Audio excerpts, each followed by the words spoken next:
no price talk, and no Lambos. This is not another crypto podcast. Welcome to Ignition. I'm your host, Jillian Godsil, and each week we will be looking at the problems solved by blockchain. I'll be going deep with the people building the apps and communities which are changing the world around us. And welcome to EOS Dublin's Ignition podcast with me, Jillian Godsil. Although we've just been talking with my first guest, and I was going to call myself Jill. Oh no, I've broken my first rule. Anyway, my guest today is Douglas Horn, who is the founder of Telos and also GoodBlock. So welcome to the show, Douglas. Thank you, Jill. And actually, that pause was actually accidental. I went, Doug. Oh no, it's Douglas. So I wasn't. Oh dear Lord, it doesn't really matter. People ask me which one I feel more like, and I've always felt more like a Douglas than a Doug. I don't know why. Maybe I just feel like an extra syllable for credibility. Yeah, this might end up being one of the parts that you cut out. I don't know. It might be. or sadly, it may be the most interesting part of it. No, I think it's all going to be good. So I'm going to ask you the very tough question first of all, actually, because I really want to talk about the Telos. Well, Telos, by the way, I love the fact this is your English major coming out. Telos, it's the purpose of something. So the Telos of an acorn is to become an oak. That's so clever. So tell us, where does it tell us? Does that Tellus or Telos? Where does it Telos come from? Well, you pretty much nailed it. Yeah. So, and I would love to claim that, but actually it was Aristotle. So, and his poetics. Yeah, and you know all about his poetics. I'm not sure which one it was written in. I think, but it could have been Greek. Could it? The same quote is that the description of what the telos of something is that the telos of an acorn is to become an oak tree. And so we thought that when we were launching Telos, it was coming out of a place where we really loved EOCO and the promise of it, and there was some concern there that some parts of it are, all these months later, seeming to have probably been well founded. That the initial implementation might not really become what we kind of hoped it to be, and so we wanted something that would, right? And for me, that meant that people needed to have all the parts of the system in place and working in order for it to really evolve into what it wanted to be. And that kind of comes from my ideas around iteration being the route to improvement and not trying to start with something perfect. And that EOS was really hampered in its ability to iterate because it didn't have ratify amend or worker proposals or any of the other things. And then it also came from the idea that people needed to be more involved and have a vote that was meaningful. So we thought by adding those two things, we could make it a little bit more along the lines of what I personally always kind of envisioned EOCO to be. Okay, so I think we should also address the elephant in the room. That there was an article was put out that said you originally planned to become a block producer, didn't make the top 21, and the term was, which we were discussing, was you were a disgruntled block producer, and hence you turned to fork a sister chain. But yeah, and so address that comment. Well, I think that there's an echo chamber where once something is said, it just gets repeated until it's accepted as true. If anything, I'm entirely gruntled. I don't know where we're loving that word. You're a gruntled man. I'm gruntled. I'm very gruntled. Yeah, I'm as gruntled as I've ever been. I think we chatted briefly about how I was one of my majors was English, and you are an English minor, so we have that in common. Yeah. So that love of words. That's brilliant. Oh no. So that's not kind of the jokey. Yeah. No, so I mean, let's be a bit serious about it here. Now, people work. Okay, I like a mix. I like a mix of levity and seriousness, but it is a serious subject. I'm not disgruntled. To unpack that a little bit, and if that person were here, I would say, well, I understand why you think that, but the reality is a little bit more subtle, and that is that a lot of people. When I shared my ideas for what became the Telos white paper, there were a lot of people at a lot of levels of the block producer community who agreed with it and were, have actually stayed sort of behind the scenes, very interested in the concept. And yet they, for various reasons, all of them good, I'm sure, decided not to join us at that point. And one set of those reasons were that if you were in the top 21 or in the hunt for the top 21 at that time, there was really no benefit for you at that point to come out and say, "Oh yeah, we're going with Telos," like because there was a huge risk, and everyone was trying to get in the position to be a top 21 block producer. And coming out publicly for Telos was just going to kill that, right? I mean, we Yeah. were unknown, untested. It was a point where we hadn't been working on it for months and being fully transparent. I mean, we look at it now, and you see that. Looking back at it, you see, okay, wow, these guys have actually worked on this for months. They've been entirely transparent. They've built a lot of code that is really useful and seems to work. And they haven't come out and sold any coins or anything. It's been like a 2013 old school, grassroots project. At this point, looking back, I'm not hearing any kind of credible things about Telos being a scam anymore. But when we first came out, that was not the case. And I think people who were in the hunt were very wise to stay away for a while. And that's basically what they told me.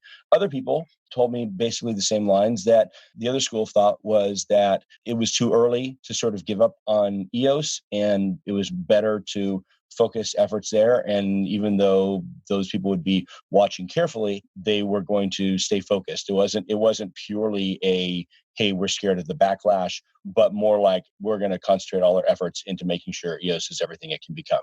Those were the two main schools of thought. There was a very, very small group of people who said, you guys are crazy to do this. But if you think about it, it's like just logically, why would the reason why it started out as a group of people who weren't top 21 or even really close to top 21 is that it would be, major self-inflicted wound to join us if you were in that group.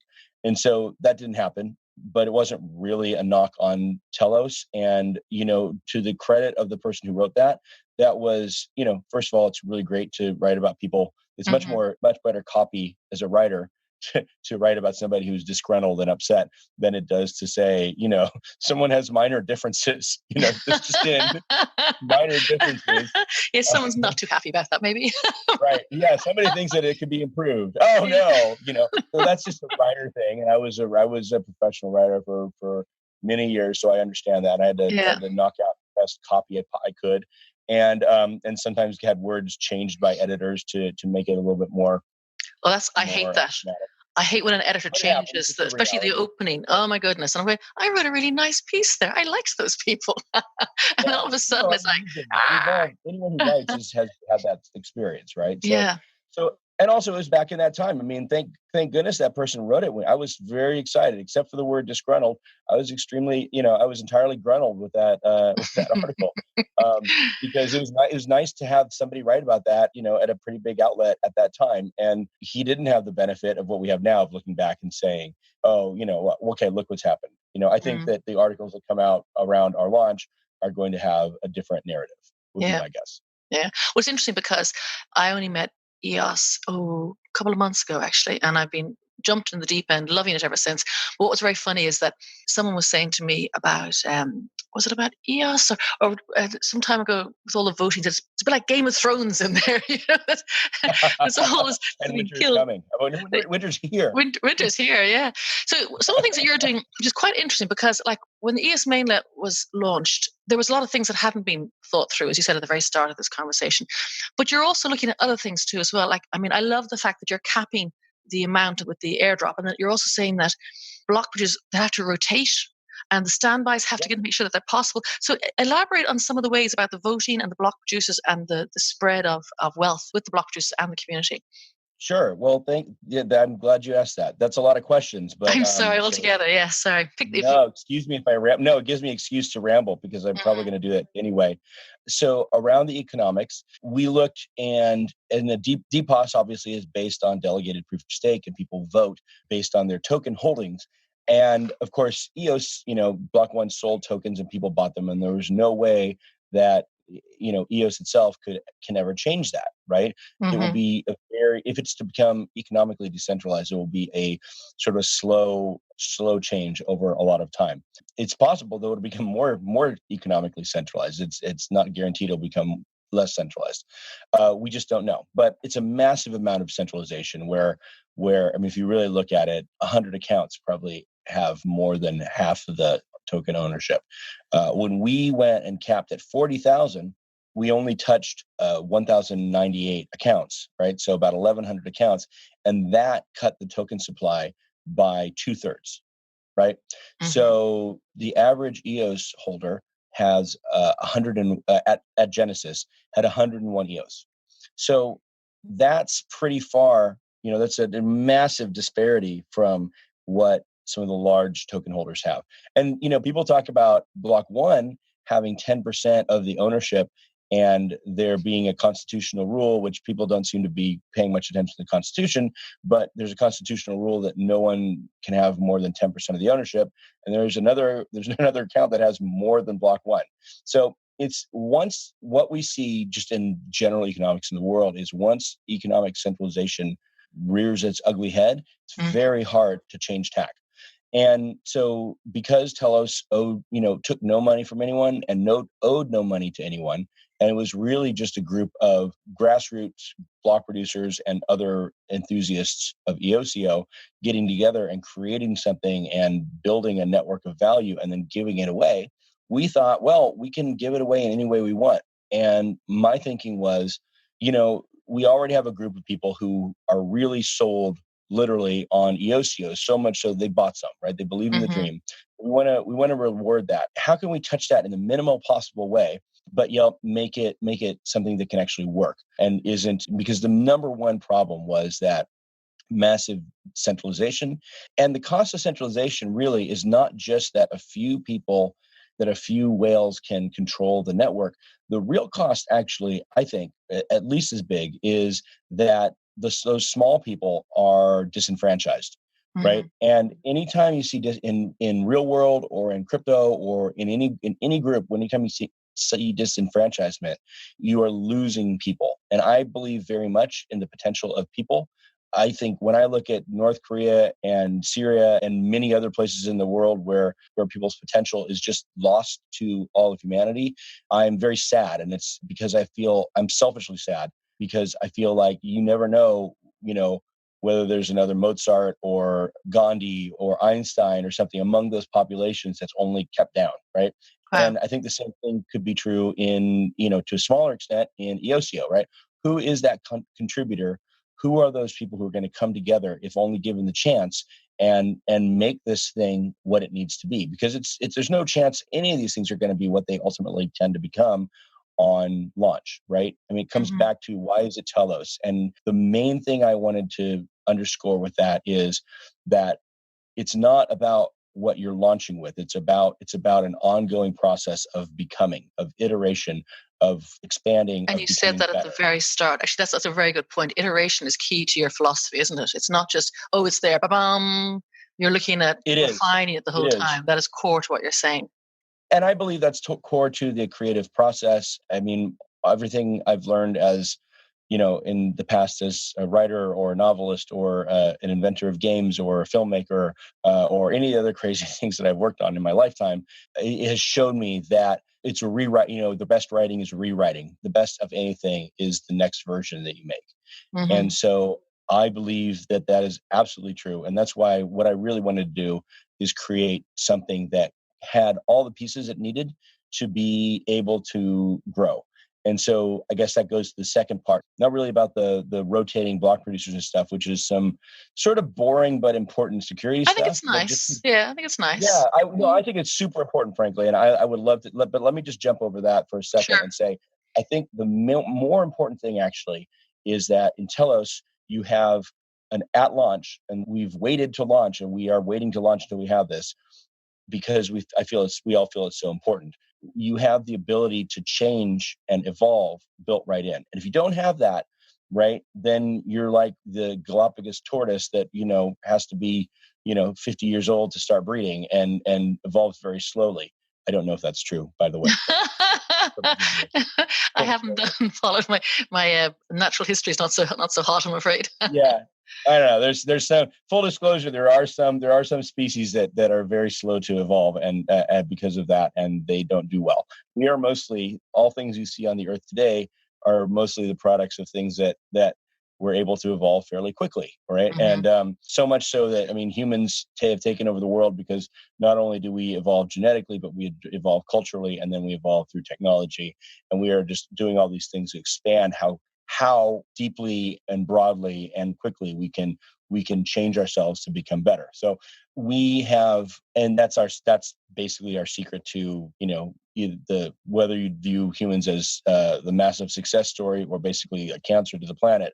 Either way, it's based on our ability to evolve. So can I ask a question then? So you're holding off the launch until you can actually incorporate the ability to evolve in Telos. So what does that entail? What does that mean?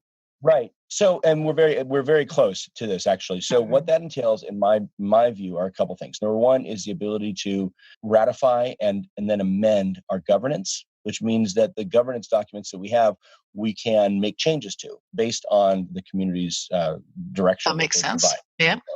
And then the second thing is worker proposals, the worker proposal system. And what this is there is an amount of money that is an inflation generally created. In EOS, it's 4% that's set aside. In Telos, it's 1.5% per year. But what that goes into a fund, and there was always supposed to be a way for people to make proposals and vote on those proposals. And in EOS, they just didn't do that, and they're kind of stuck, right? So there is some contention around the EOS constitution. And then to get rid of that contention, they need to have a ratification process or amendment process. But that functionality was never built.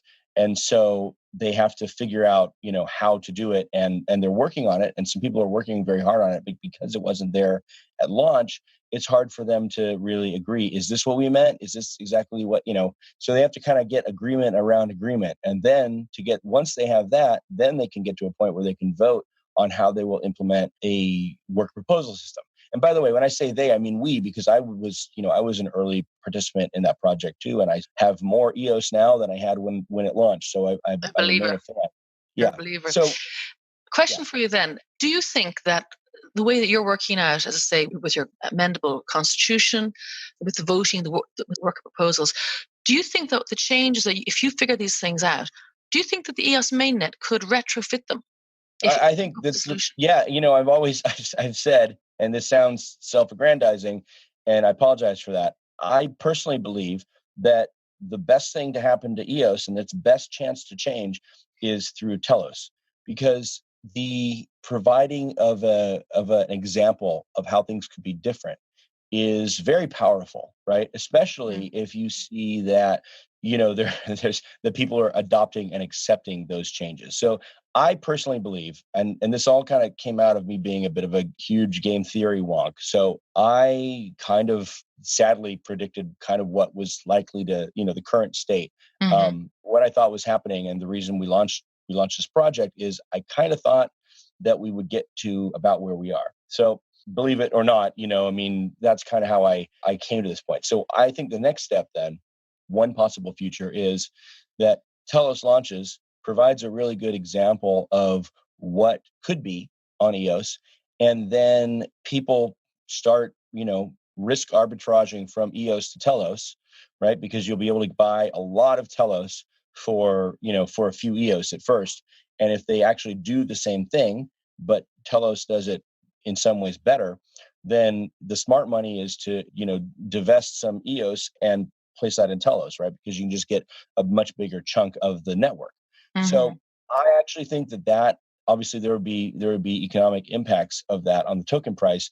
And I actually think that economic impact is probably the one thing that can actually drive some of the bigger whales who have not shown themselves to be, always acting in the interest of the network, but much more driven by personal interest.